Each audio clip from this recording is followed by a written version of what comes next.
Hello, ladies and gentlemen, and welcome again to Syriana Analysis. I'm your host, Kevork Almassian. Thank you very much for tuning in to our weekly show, Cold War 2.0, with our dear friend, Tarik Cyril Amar. How are you doing, my friend, today? I'm fine, Kevork. Thank you very much. How are you? I'm good. I've been following the ongoing war of aggression against Iran, and today, guys, we would like to walk through few important articles published this week in order to understand the context of the American strategy, if there is any, when it comes to Iran. And we're going to touch definitely on the issue of a possible ground invasion of Iran and how that probably could trigger even more and wider retaliation from the Iranian side. Then we're going to discuss an article which the Israeli military says that they doubt this war will topple the Iranian government. And finally, we are going to go and cover Francesca Albanese's recent testimony on how torture is an integral part to Israel's genocide of the Palestinians. So at the beginning, this article, in my opinion, is very interesting by the foreign policy and, excuse me, by the foreign affairs. I think it's been long overdue, and this could be one of the very few American wars of aggression where many of the mainstream journals, articles, so-called think tanks are writing some critical articles about the war conduct of the United States and the lack of strategy. In this case, I would like to summarize a little bit this article because it says that Iran's strategic doctrine is survive and exhaust. So in this framing, the article argues that Tehran doesn't need to defeat the United States or Israel, and this is what our friend Tariq argued also last Friday. So Iran doesn't need to defeat the United States or Israel on the battlefield.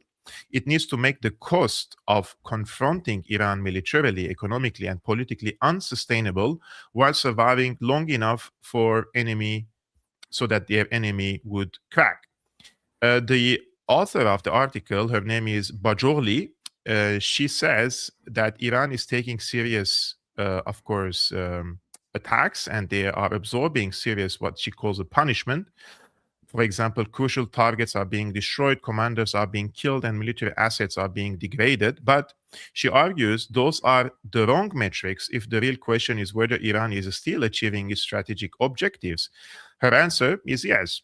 On that count, she argues and says that Iran is actually winning this war. I think the third point that she raised here is, which is also important, that the United States and Israel are scoring tactical wins but struggling to achieve larger goals like dismantling Iran's ability to threaten the regional order or forcing regime change. So she argues the theory behind leadership assassination, which is has not survived contact with reality because Iran expected this type of war. Therefore, Iran decentralized its command, distributed authority across regional nodes, and cultivated successors across the IRGC and state structures. The first important argument here is that Iran is not just retaliating militarily, it is also waging a systematic campaign against the economic foundations of the US led regional order. Pressure on the Strait of Hormuz, targeting energy infrastructure, and striking ports, banks, and technology firms across the Gulf. So the argument is that even without fully closing the Strait of Hormuz, Iran can raise insurance costs, rattle energy markets, and force Washington to spend heavily on defense rather than offense. And finally, Bajoli argues the most lasting consequence may be the wedge Iran is driving between the US and Gulf states. So her bottom line is if these trends continue, the war could end with Iran battered but intact, while the US Gulf alliance is weakened and American regional power projection is reduced. So the US and Israel may be winning the battles, while Iran, after decades of preparation, may be winning the war. So basically, this is more about tactical victories versus strategic victory in this case, and Iran is focusing on the strategic one.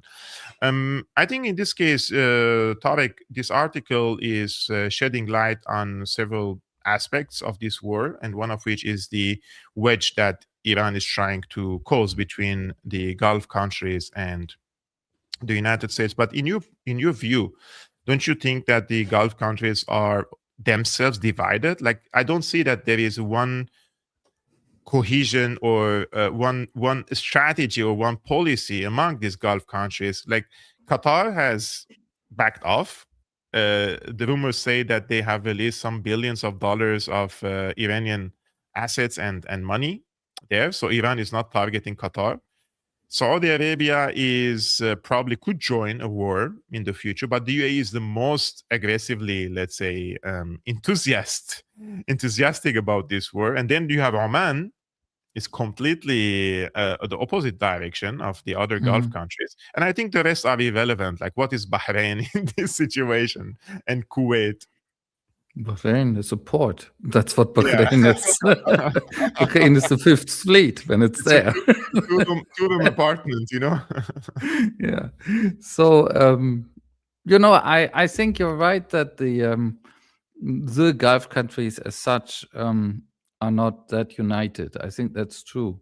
But I have some sympathy for the generalization that the article makes, for the argument, nevertheless, because I feel that the fundamental perception that the author articulates, that this war has shown that the United States are ready to use their partners or their vassals, their bases in the Gulf, but not ready to protect them. I think that's true. The war has shown that. The war has called the bluff, right? And this has become obvious, interesting enough, very early, right? I remember within the first week of this war, we were hearing voices, including from the Saudis, actually, saying essentially, where is your support for us to the Americans? Because the Americans have concentrated all their resources now on protecting the one state in the region that they actually care about, and that's Israel, right? And so this is a war that has really demonstrated to those in the Gulf who were naive enough to think otherwise, that the Americans are, in Henry Kissinger's famous words, right, lethal to have as friends, right? The famous Henry Kissinger quote, it's always true.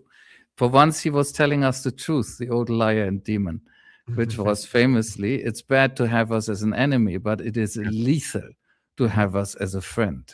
And that's exactly what the US is like, because it destroys its friends, because it's so ultimately selfish, right?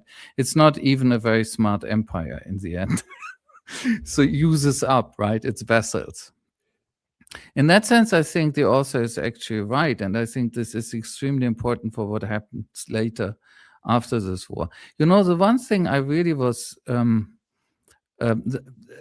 I really was looking for in this article and didn't find was a look to the east and to the north, because she never talks about, well, what is the role of China and Russia going to be in the future? And I think that's a big piece of the picture missing. But that's okay. Nobody can do everything. Still think it's a perceptive article. And I'm very happy that it actually appeared in a mainstream, very mainstream American journal, right? It shows that, as you pointed out, the position of the American Washington warmongers is particularly fragile this time, because even within the American elite and mainstream media, you already have criticism at this stage. I mean, Kevork, look, the golden rule about American wars and about Americans fucking up in war, if I may put it that bluntly, is that 10 to 20 to 30 years later, the New York Times is going to come out and say, oh my God, we made mistakes in Vietnam. Damn it, maybe Afghanistan wasn't such a good idea, right? Usually this happens. It never is really honest. They always only focus on themselves. They never get to grips with what they do to other people. It just doesn't interest them. They still haven't come to grips with that. We even about the Vietnamese or the Koreans, and that's long ago. It doesn't interest them, right? But they begin to cry over their own defeats and over their own victims. That's what after a while, long after everything has happened, Americans can actually process. And what is different about this war is that it's happening already. And that is really peculiar, that you Yes. have in week 4 of the war, and even earlier, you already have people within the mainstream, right, Mm-hmm. starting to say very critical and negative things. And that stretches into the usual American mouthpieces and vassals abroad as well.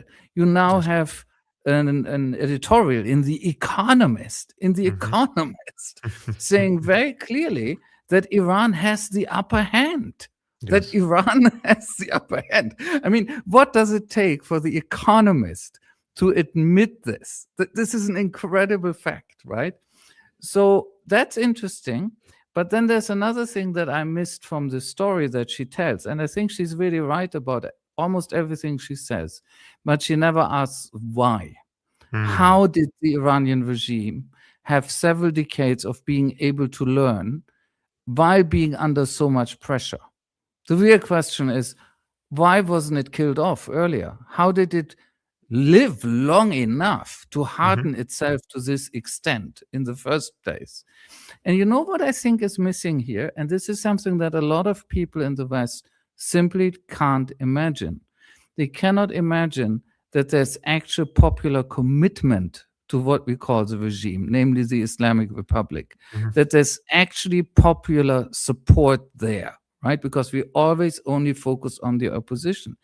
And that, by the way, I mean, these cases are very different. I know, I'm a historian, I know all analogies are false, but that does remind me of the way that the Germans didn't understand the Soviets in 1941. Mm.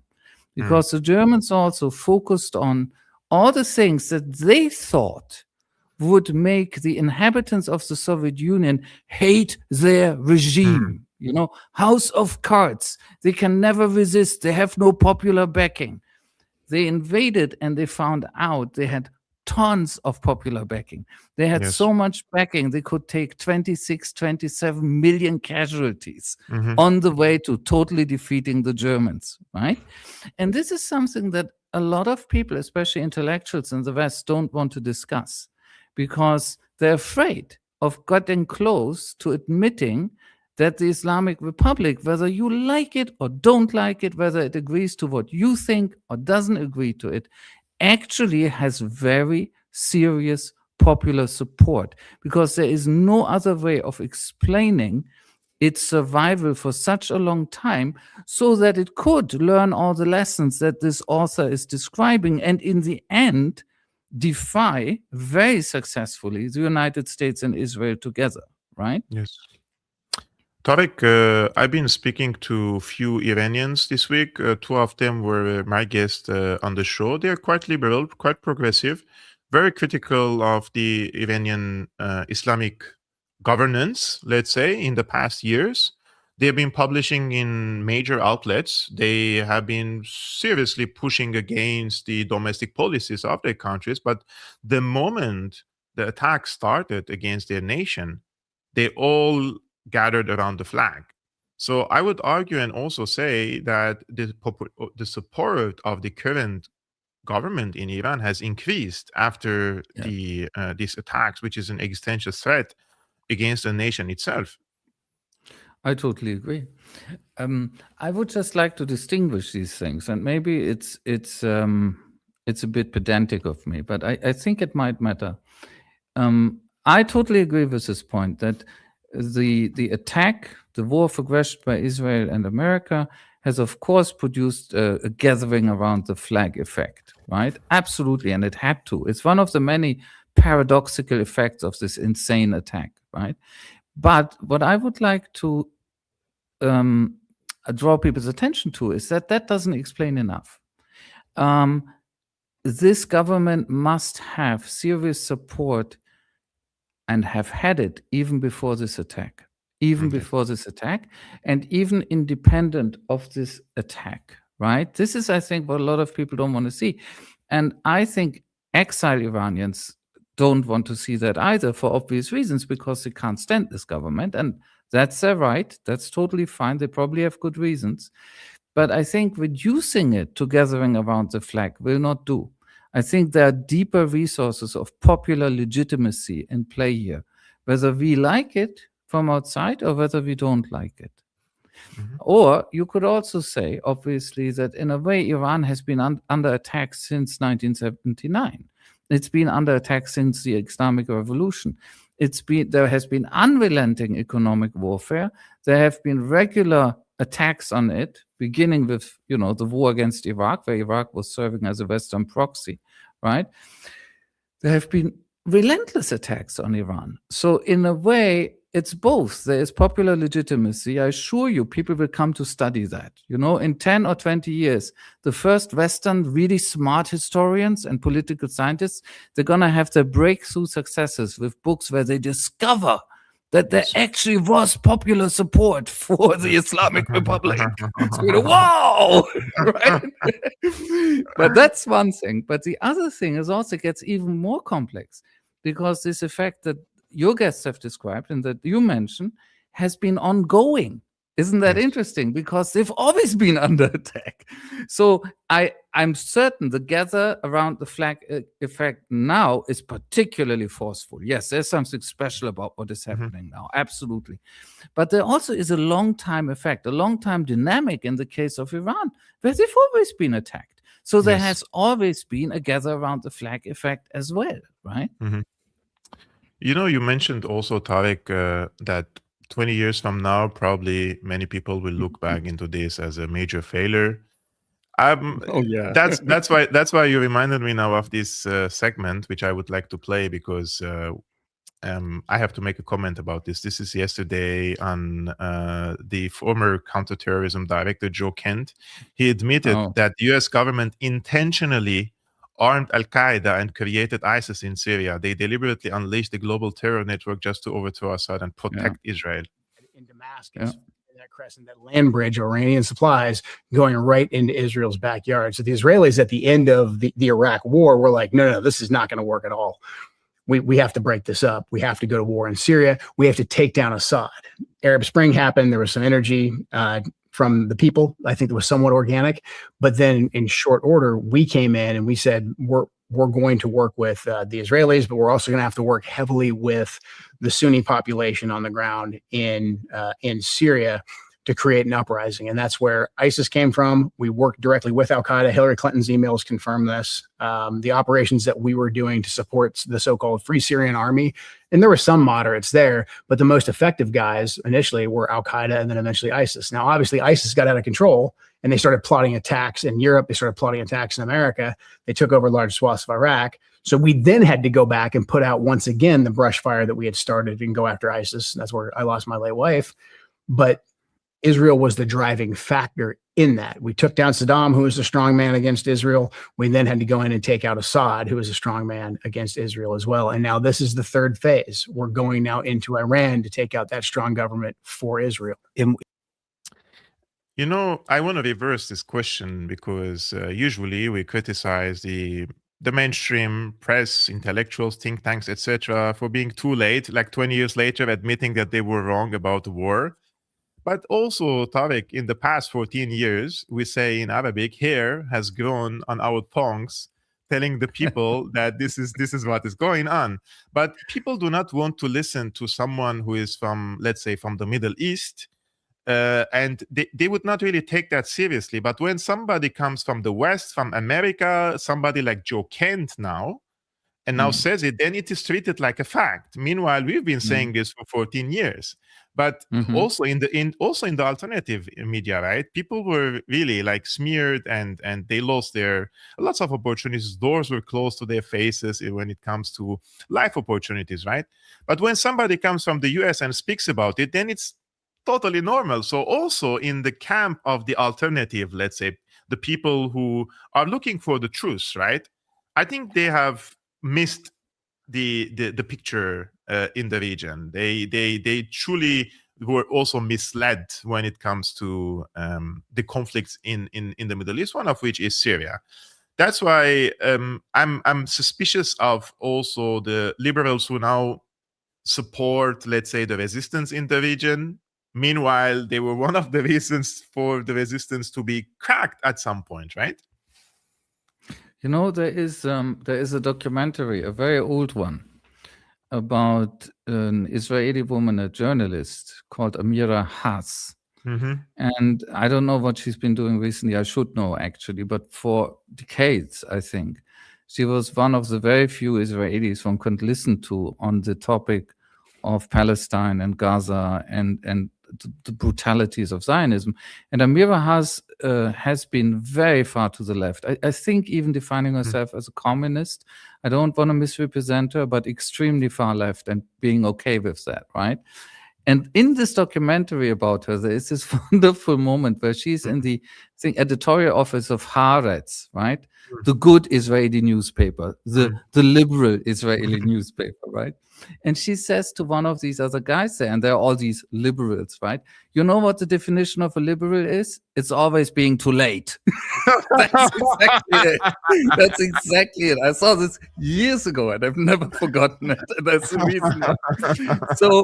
So here's the thing. I totally agree with you, right? There really is something insane about the way that, as you point out, first of all, the people who are actually the victims of these brutal forms of subversion, aggression, invasion, regime change, assassination, you name it, right? Yes.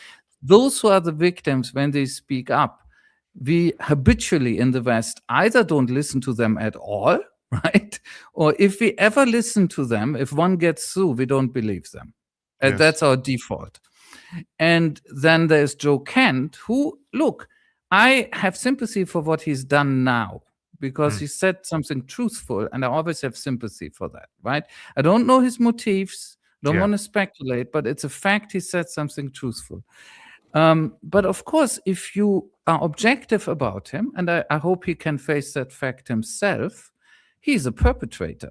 He's a perpetrator who has come out and told us some of the truths about the crimes he has helped perpetrate, right? Thank you. You can't have the schizoid double position where you say, yeah, I'm a war hero. I'm a hero. I've done so and so many tours of duty. And also, we were working with Al-Qaeda. Okay, if you were working with Al-Qaeda, you were not just a hero. You were something else as well. You were a terrorist, actually, right? So let's be clear here. You can't have it both ways. It reminds me a little bit, as strange as that sounds now. You know, people know I have a Soviet, malaise up here. It reminds me a little bit of Khrushchev in 1953, right? 56, when he comes out and tells people a big part of the truth about Stalinist crimes. Not all of it. But the fact is that Khrushchev was old enough to have been a major perpetrator of Stalinist crimes himself. He was. He was not just a bystander or something, right? So you have great sympathy for the truth-telling, and you can even acknowledge that the truth-telling made a difference and was important in history. I've always acknowledged this about him. I've always had a strange sympathy for the man. But you can't forget that he also was a terrible criminal, and that the crimes he talked about were crimes he had helped commit. Now, having said that, I totally agree with you. It's weird that people look at Joe Kent and say, oh, now we believe it, because he has said it. You could also put this differently, which is, okay, wait a minute. Here's a guy who worked undercover, because he didn't tell anybody at the time, with some of the worst terrorists known to us, Al-Qaeda and ISIS. Never said a word. So he must have been bullshitting us majorly at that point, right? Yes. But now he's telling you something and you're all like, oh my God, that must be the truth. Yes. I think it's the truth. I happen to think it's the truth, what he's telling us now. But the way in which these people are hero worship disturbs me as well. Now, here's one thing I would say in his defense, or not in his defense. I would say it in the defense of the people who pay special attention to what he says. One thing, which is, and that's an objective fact, unlike the victims of the crimes that he helped perpetrate, right? Let's remember that. Unlike these victims, he was inside with the perpetrators and getting into ever higher positions. So he is somebody, there is something special about the information he's giving us because it comes from the inside. In that sense, you can see him as a whistleblower of sorts, right? And that is the one reason why I I understand why people treat that as something special, because he simply has a special vantage point, right? That's why his testimony must be of special importance. But again, like you, if that's your point, I resist any hero worship, because these people 100%. also have to come clean about Yes. what they themselves have done. And that I really miss. I mean, in the interview with Tucker, right, the one he did with Tucker Carlson, where he also talks at length about, Israel and so on, there is this moment where he says, he talks about his opponents, right? In this case, it's basically, for instance, the people of the murdered Qasem Soleimani. And he says, yeah, these Al Jazeera people and these Hezbollah types and so on, serious people. I should know. I put some of them in casks, if not worse. And he laughs. He's laughing about the fact that he crippled and killed them. Yes. But if your story is that they were fighting against the terrorists that you were supporting, then you certainly shouldn't be proud of killing them, should you? Yes. Right? I mean, that's the problem. Brilliant point. And this is exactly what I noticed. Like there is a contradiction in what you're saying. On one hand, you're saying that we were the baddies, we supported Al-Qaeda, and then you were proud of killing the people who were fighting against Al-Qaeda. It makes no sense. So 100%. And I will, I told you that I have invited him to the show, and I'm sure that he has received thousands of invitations. Let the things cool down a little bit with him. Let the fame little bit fade away. He will come back. And I have friends who know him personally, and I will let him know to check his DM. And I would like to have like a 2-hour conversation with him about Syria, including these points that you made. And I'm not going to be, sugarcoating things with him. No, I mean, you were in Syria.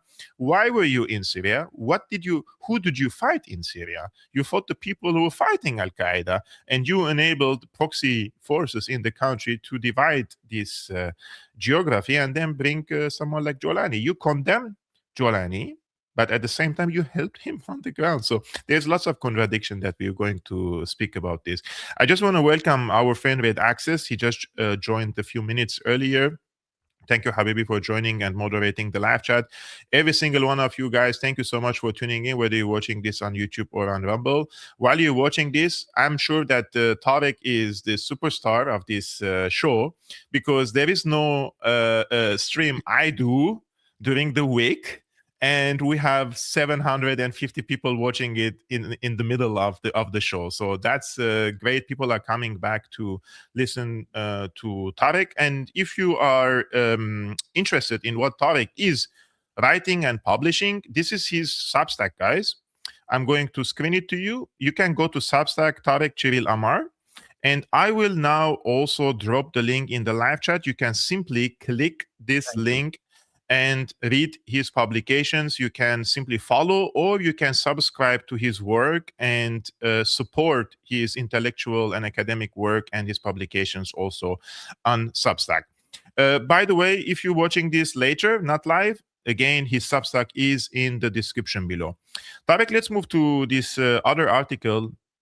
Israeli military doubts war will topple Iranian regime. This is the title. So this is from the Financial Times. The Financial Times says that unlike Netanyahu and Trump's early public messaging, the Israeli military viewed regime change through an aerial campaign as improbable, if not impossible, from the start. So according to the Financial Times, Israeli military planners were effectively telling the government that this would not be a quick decapitation campaign ending in regime collapse. One source, they're quoting here, they don't name the source, but they say that this source says this isn't going to be bang and we're done. It looks like he's an American because this is how they speak. And as that regime change was always going to be extremely hard. Then they say that for regime change to have any chance, the air campaign would have needed to work together with the long-running Mossad effort inside Iran. Basically, they're telling us that even these rioters are probably behind them Mossad, and they are doing destabilization efforts inside Iran itself. And the article is reporting that this included attempts to help create conditions for street protests and support Kurdish militias in the north, with the broader hope of generating chaos and popular rebellion. And finally, they say that this is an important point in the article, that officials and analysts now reportedly talk about regime change as a long-term post-war objective, not an immediate wartime result. Their newer view is that Iran will be left weaker and poorer, and that internal dissent may grow over time. One source describes regime collapse not as an event, but as a process. That is a major downgrade from the earlier implication that the war itself could rapidly topple the system. It's too optimistic. Even after the war, it looks like Iran is emerging more and more. The system, the regime, is getting more support from the people, and internationally, all around the world, people are viewing Iran differently. I'm talking about ordinary people. So I don't see that regime change as a long-term process. What are they planning on doing now? To impose harsher sanctions? They have taken everything. And in this case, they're selling their fuel to China, and they have survived 40 years of sanctions. So what else can they do for this long-term process to succeed in Iran? It's a very curious argument or range of arguments that comes up in this article. Right? I find it very puzzling in many ways. On a very maybe superficial level, one could say, well, this is what happens, this is what gets leaked, this is what gets talked about when the military knows the war is already really lost and is trying to shift the blame to the politicians, right? So you would put out the message that we, the great military experts, we never believed in it. We warned them, the politicians, right? It's a bit like what German generals were writing in their memoirs in the 1950s. There's so many similarities between contemporary Zionists and old Nazis. It's just amazing, right? And so that's one thing. But Israel is such a complicated thing because it is such a lying society that maybe it isn't that simple, right? Maybe it is an attempt to bamboozle the rest of the world into thinking that the Israelis are ready to stop waging a military campaign on Iran every 6 months, right? Maybe it's a piece of disorientation. Maybe it's something that's meant to disorient Washington and the Trumpists around him. I have no idea what's the agenda behind this article and its sources, but I'm sure there is an agenda, and it might be more complicated than appears at first. But the other thing that I was thinking is that it's a strange article because it talks about things that have already been done and failed, as if the problem were that they weren't tried. When they say, look, you couldn't do this by an air campaign alone. You needed a long-term Mossad effort. You have done a long-term Mossad effort in Iran. Do you think we're idiots? You've been busy for years, I think decades, in Iran. I mean, the last popular uprising was largely a Mossad effort, and they have admitted it by now, right? So this idea that they haven't been inside Iran and subverting it, and therefore this didn't work, is idiotic. They were proud of it, right? I mean, I remember that during the unrest in Tehran around the turn of the year, not in Tehran, only in Iran, I think Yoav Gallant, I think it was Gallant or it was Pompeo in the US, one of these disgusting talking heads actually posted something along the lines of, we are with you, and all the Mossad agents who are with you in the streets, like literally. They were so sure of themselves. They started taking the credit openly already, right? So they have tried subversion. They've tried assassination again and again and again. They don't, people talk about these so-called decapitations in this clinical language, these murder campaigns of the elite, right? They murder the elite. It's actually a version of mowing the lawn. Just they can't kill as many people because Iran is too strong. But it's very, very similar in the underlying thinking, which is deprive a society of everyone who has too much energy, who is too smart, who's in a leadership position, who's part of the elite. Kill them all. Because if you kill these people, that society will get weaker as a whole, right? Which, again, by the way, is what the Nazis did in the East. Very much. They did this to Poland, for instance, right? Not only to the Soviet Union, they did it to the Poles. Exactly the same rationale. Murder the elites. The teachers, the lawyers, the notaries, the scientists, the former administrators murder the elites to downgrade the whole society. They did in Iraq. Israel has been doing this to Iran now for decades. They've never been fully successful. Obviously not. Iran has regenerated its elites all the time. That's why they're such a hard target and so persistent. But not because the Israelis haven't tried. And they do it during peacetime. They're never really at peace with Iran when they just go in and murder people secretly. And they also do it in war, right? And they have gotten the Americans to do it with them. All of these obviously are crimes and it's not working. And then your next question is, so if they've tried all of these things, what is the next stage, right? I don't know what they think the next stage is. I think Iran has now made up its mind, from everything we can see, to fight for a fundamental change in the situation. And we've talked about this before. I think they want to fight until the Americans evacuate the Gulf, until Iran has official control of the strait, not just during war, but keeps that control in peacetime, and until they're sure that the Israelis won't attack them again. We don't know what happened to the about 400 kilograms of enriched material that the Iranians do have. While they have not been trying to actually turn it into a bomb, they have, as we know, 400 kilograms more or less of 60% enriched material. We think it might be buried under the rubble of the attacks last summer. We think they might have spirited it away. We don't know. But we certainly know one thing. There is no reason to assume that after this war is over, Iran will not have the capacity to actually try to build a nuclear bomb. And I would say it is by now compulsory that they do. I think if they survive this war, and I think they will win this war, the next step they have to take is acquire a nuclear deterrent. The Israelis and the Americans will face an Iranian leadership that is immensely proud and self-confident because it has defeated them. And that Iranian leadership will be purged of moderatism.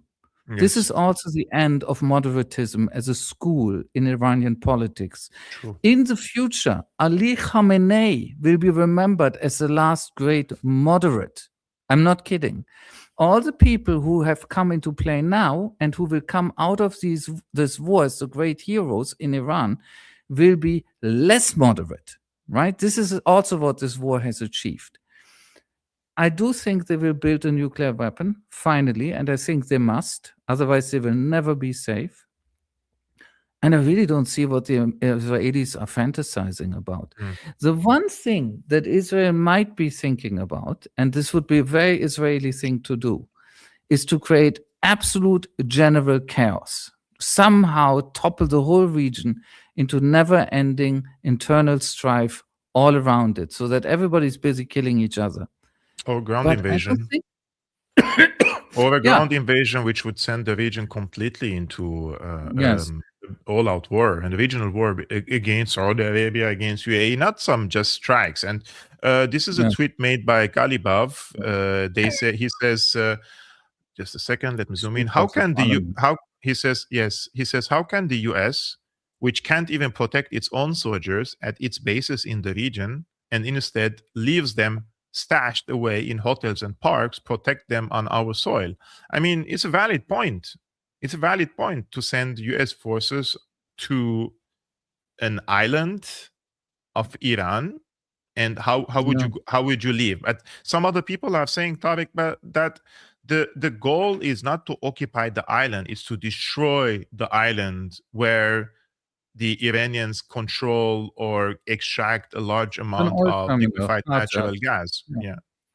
It's an oil terminal. Yes, it's 90% of Iranian oil exports, when they're allowed to export, and insofar as they can, goes through this terminal island. It's not a field in itself. It's the endpoint of pipelines, actually, and then it gets onto tankers. Yeah, that can be an end goal, but the problem with that is that if they do that, then of course the Strait of Hormuz will never open again, at least not Yes. for a few years, and they must know that as well. And the second issue with that strategy is that the Iranians will then destroy every oil field in the vicinity, everything in the Gulf will all go. And I'm sure the Americans understand that. The Iranians have demonstrated in Qatar what they can do, right? With a fairly moderate strike, they can do much, much more, I'm sure. So this is very difficult for the Americans to actually consider. The idea of somehow taking the island hostage, right, which is this other scenario where apparently Trump or somebody around Trump has this fantasy that they can land this Marine or 82nd Airborne Force on that island, and then they keep the island under their control until the Iranians, have to concede. It's idiotic, because what would happen is that the force occupying the island would become the hostage of the Iranians, very, Yes. very clearly. And,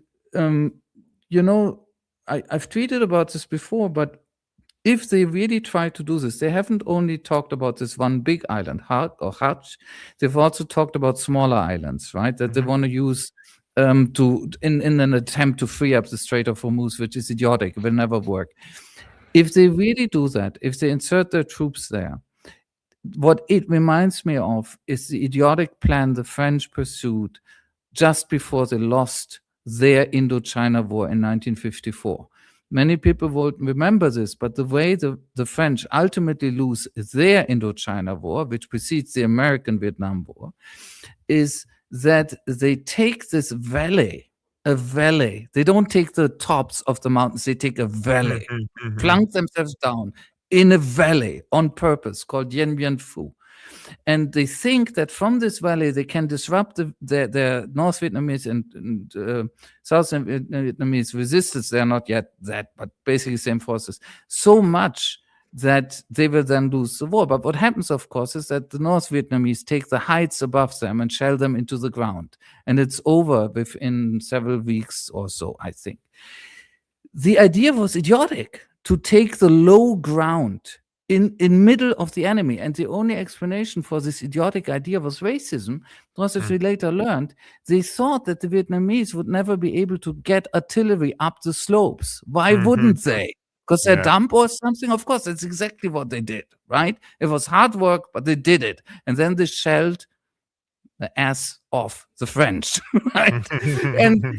And this whole idea of taking these islands actually reminds me of that.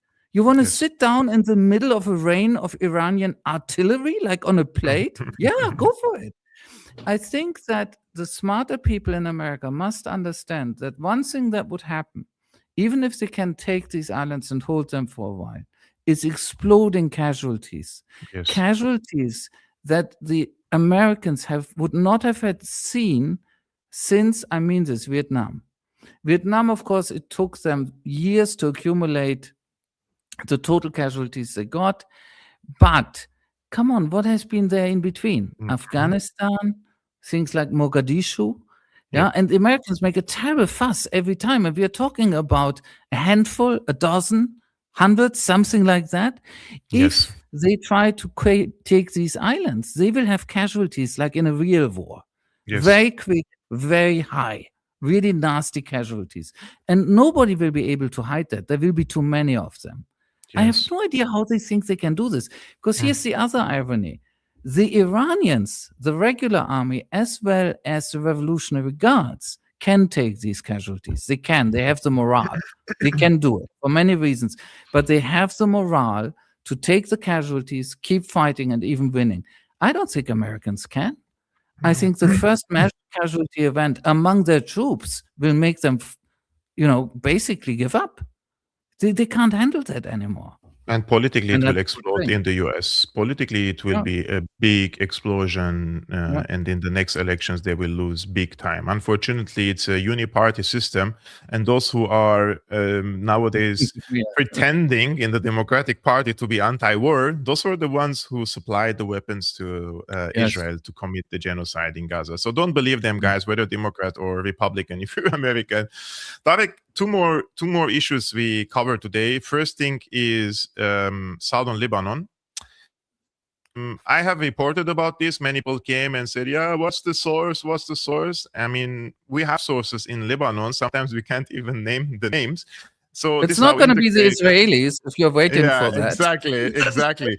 No, people want footage of the destroyed tanks. Guys, there has been in 24 hours, 20 tanks were hit by Hezbollah fighters, and those were by Tau rockets and drones. Not every time a Tau or a drone hit a Merkava means the Merkava is completely out of service. It can be damaged and repaired, but some of them were destroyed, and Hezbollah published the videos showing you literally on a drone. They put for you a cam so you can see with your own eyes that look, the drone is coming, and the drone is hitting, and they showed you this footage. So this is in the cradle. Hezbollah turns South Lebanon into quote graveyard for Israeli tanks, breaking record for daily operations. And there is a different military magazine which they spoke about this case yesterday. It's called the Military Watch magazine. Israeli army takes heaviest tank losses in over 40 years as Hezbollah ambushes and destroy 21 Merkava in one day. People call it a miracle. No, it's not a miracle. It's not. It's a result of the fact that Hezbollah is highly motivated and very well-trained fighters. And it is also, I think, the result of something else that the Israelis will hide from us, which is a tank, a classical tank, right, is actually a death trap if it isn't operating together with very skilled and brave infantry. This is what a lot of people don't understand. They think a tank replaces the infantry, right? There's just guys with guns in all their vulnerability, right? With their frail bodies. Well, if you have a tank, you don't need those anymore. No, you need those even more, because the tank is in many ways very vulnerable, and it needs essentially to cooperate with infantry all the time. And then it becomes very effective. Right? Now, modern tanks have all sorts of self-protection mechanisms that World War II tanks didn't have, but this rule is still true. This rule is still true. That's why being in a tank is actually not that great. It doesn't make you invulnerable. It makes you a big, fat priority target, right? And dying in a tank is not fun because usually you're burned to death, right? Yes. Slowly enough to know it. So when I see something like this, whether it's 10 or 21, whether they're all destroyed or damaged, whatever happened there, I think it tells us that the Israelis have no cooperation, no good cooperation between their infantry and their tanks. And that is very interesting, because to me it confirms that they're a shite army. Because the Israelis have built up this image of themselves, a super army who can defeat everyone. No, they can defeat toddlers. They're really good at toddlers. They can bomb tents. That we know about them. We don't know anything else about them. And if you want to know the quality, the actual quality of the Israeli army as an actual army having to fight other armed men, please look to Lebanon. Because even if the other armed men on Hezbollah's side don't have the same equipment, they don't. They are armed enough to give the Israelis some real trouble. And if this is the outcome, it tells me that this is a shite army, that their tactics are shite, that they don't know how to do very simple things anymore because it's been too easy to slaughter unarmed civilians, and also that probably the damn morale is finally cracking. And I hope they get many more days like this very soon. And they're also excelling in something else, Tarek, and this is you sent me this video today, and this is a long testimony of Francesca Albanese and how torture is integral to Israel's genocide of the Palestinians, like using torture techniques in with the prisoners, and sometimes they are underage, and they have been caught also taped on camera. Sorry for the terminologies, gang raping also prisoners. Yes. So Yes. the psychology behind it is horrendous, in my opinion. How do they think that this is going to be sustainable for them on the long run when you're inflicting this much of pain upon millions of people in the region and then not try to coexist with them? It's not going to work this way. Well, if that's the question, I don't know the answer, right? One part of my guess would be that Israeli society exhibits, and I mean this literally, many signs of mass psychosis. I mean delusional states and everything included. Loss of reality, right? So the ability to look ahead and look around you collectively as a society and say, how are we going to live with our neighbors if we treat them like that, is probably very damaged. They're no longer able to do that. It's very simple. We can do it, but they can't, right? The other guess I have is that with the elites, there is an articulated, and with the ordinary Israelis, there is a less articulated assumption, which is that the recipe for getting away with so much mass murder, rape, torture, every form of sadism, apartheid, racism you can think of, that the recipe for getting away with that is destroying the other, and what you don't destroy, dominate forever. So that, again, to me, is very similar to Nazism, right? When you look at Nazi behavior, infamously, I mean, this is one of the things historians have always thought about. When the Nazis invade the Soviet Union, they could have looked for allies. They could have tried. They could have said, we are here to liberate you from godless communism and so on. And some people expected them to do that. And some Nazis wanted to do that, but they didn't make the policy. The policy was made by those other Nazis who said, we don't need anybody. We just destroy everything. We will dominate everything. We don't need any goodwill. We don't even need to try to divide and rule, because we will be so powerful, we can do anything to them. They will never be able to get back at us, right? Yes. And I think this is similar now in Israeli society, which is, again, back to psychosis, insane. It doesn't make rational sense. Everybody who's rational, even if you're Israeli and you're sitting on this enormous armaments that you're getting from the US, and even if the US is still your actually controlled ally, which will cease one day, even if all of this is the fact for now, an intelligent, you don't even have to be intelligent, an ordinary Israeli should be able to see this cannot last. And when it doesn't last, we will have to have a way to live with the people around us. And everything we are doing now means they will not accept us. Now, here's a third point. It's a very abstract point, and I apologize for that, but there's something else. I think Israelis may also feel a third thing, and if they do, they're right about this, in my view, which is they may have a feeling that it's too late anyhow. It's too late anyhow. I think it's too late for image repair. It's too late for image repair. Not only image repair, too late for ever making up for what we've done. And we know this, again, I will draw this parallel. We know this by now about German populations after about 1943 into 1944. The war in the East is turning bad. The Allies, the Western Allies, beginning these huge air campaigns and bombing the shit out of their cities, right? And we now know from painstaking research through opinion reports and stuff that the Gestapo was doing, surveillance, that there were quite a few Germans who had a sense, actually, how horrific their warfare had been. They didn't know every detail, but they knew we have done something absolutely terrible. And with them, it turned this weird way that they were like, yeah, now we can't stop. Yes. Because if we stop now, the revenge is going to be catastrophic. Nobody will have mercy on us. Yes. And I have a feeling some Israelis might have reached that point.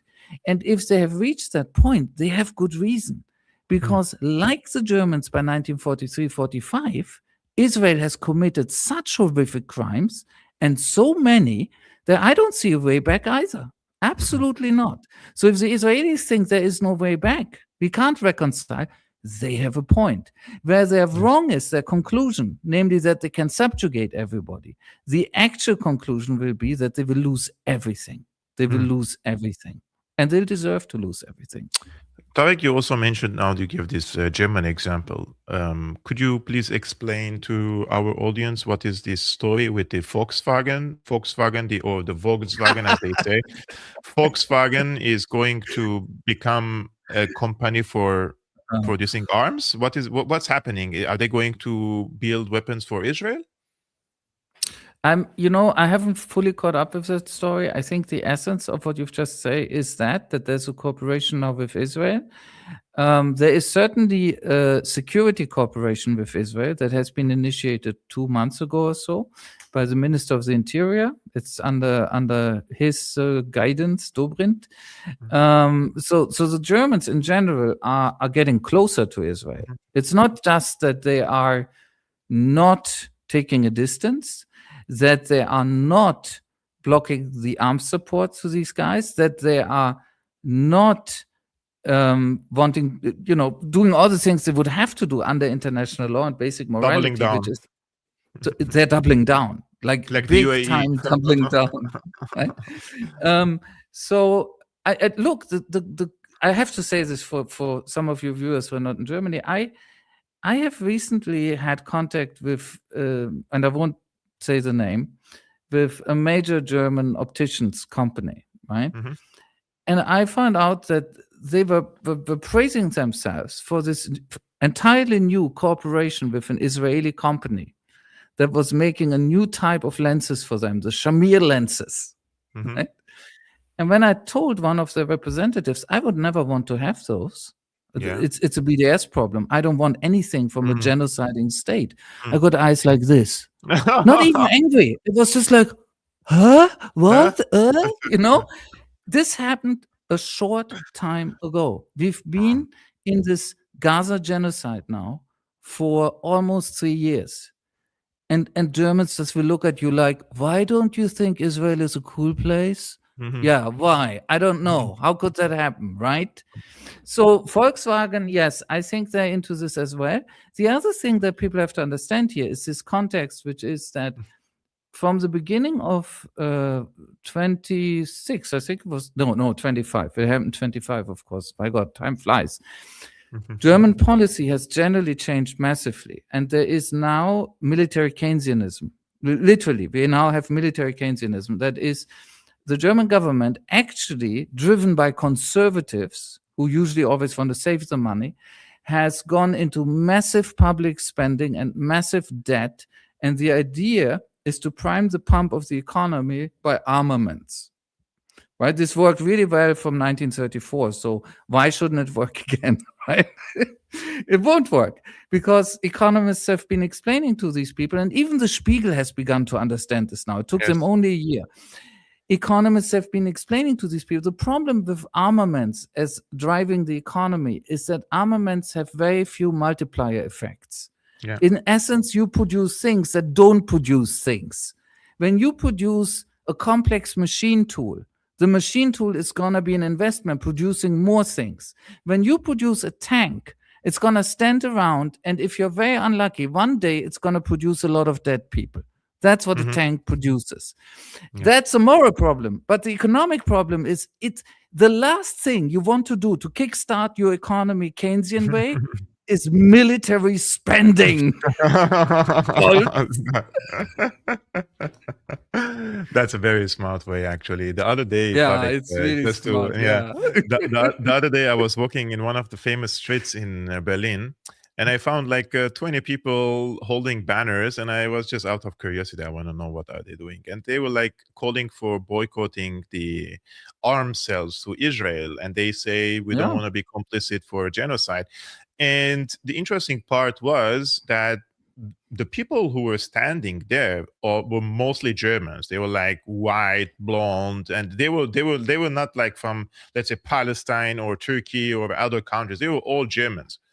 And that was interesting. I just wanted to walk by and check what are the other banners. And then another woman, and that's German, she's like late 60s, she came hysterical, like she started bashing them, telling them that you are Iran sympathizers, mullah sympathizers and all this stuff.